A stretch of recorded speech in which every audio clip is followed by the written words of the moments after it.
আসসালামু আলাইকুম। আজকে আসছি হচ্ছে ইকবাল রোডে ওনার বাসায় 5টা এসি। তো ইনশাল্লাহ এসিগুলা সার্ভিসিং করার জন্য আসছি। এটা হচ্ছে প্রথমটা, এটা হচ্ছে গ্রি এসি, এটা একটা ইনভার্টার এসি। উনি 15 দিন পর পর নেটগুলা পরিষ্কার করে, এই কারণে নেটগুলা অনেক পরিষ্কার, ভিতরে অনেক পরিমাণে ময়লা। তো ইনশাল্লাহ আল্লাহর রহমতে মাস্টার সার্ভিসিং করে দিব। আপনার যদি প্রয়োজন হয় ইনশাল্লাহ যোগাযোগ করতে পারেন, আশা করি ভালো সমাধান পাবেন, এটুকু বলতে পারি। আমি হচ্ছে এসি, ফ্রিজ, মাইক্রোওভেন, ওয়াশিং মেশিনে কাজ করি। দেখেন কি পরিমাণে ময়লা ভিতরে, অনেক বেশি ময়লা।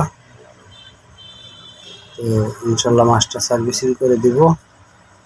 দেখেন কত পরিমাণে ময়লা জমছে, অনেক পরিমাণে ময়লা জমছে। ইনশাল্লাহ 100% মাস্টার সার্ভিসিং করে দিব। আমি হচ্ছে এসি, ফ্রিজ, মাইক্রোওভেন, ওয়াশিং মেশিনের কাজ করে থাকি। বিভিন্ন জায়গায় আমি ইনশাল্লাহ হোম সার্ভিস দিয়ে থাকি। এটা হচ্ছে মোহাম্মদপুর ইকবাল রোড। তো ইনশাল্লাহ মাস্টার সার্ভিসিং করে দিব। আমার একটা ইউটিউব চ্যানেল আছে, ইউটিউব চ্যানেলের নাম হচ্ছে হোম সার্ভিস 389। দেখেন আমি সার্ভিসিং করে দেওয়ার পরে একদম নতুনের মতো চকচকা, ইনশাল্লাহ একদম ঠিক নতুন যেরকম কিনে আনছে এরকম একদম চকচকা। দেখেন কত সুন্দর করে সার্ভিসিংটা করছি।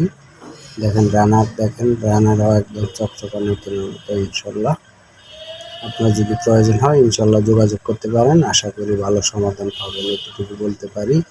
আর আমি সৎভাবে কাজ করি, আল্লাহ পাক সৎভাবে কাজ করার কারণে খুবই ভালো রাখছে, আলহামদুলিল্লাহ। আপনারা সবাই আমার জন্য দোয়া করবেন যেন সবসময় সৎভাবে কাজ করতে পারি ইনশাল্লাহ। তো আমি হচ্ছে এসি, ফ্রিজ, মাইক্রোওভেন, ওয়াশিং মেশিনের কাজ করে থাকি, বিভিন্ন জায়গায় হোম সার্ভিস দিয়ে থাকি। আপনার যদি প্রয়োজন হয় যোগাযোগ করতে পারেন। আমার একটা ইউটিউব চ্যানেল আছে, ইউটিউব চ্যানেল নাম হচ্ছে হোম সার্ভিস 389। আপনি আমার ইউটিউব চ্যানেলে সাবস্ক্রাইব করতে পারেন। আর হচ্ছে শিক্ষণীয় অনেক কিছু আছে, এসির কাজ, ফ্রিজের কাজ, মাইক্রোওভেনের কাজ।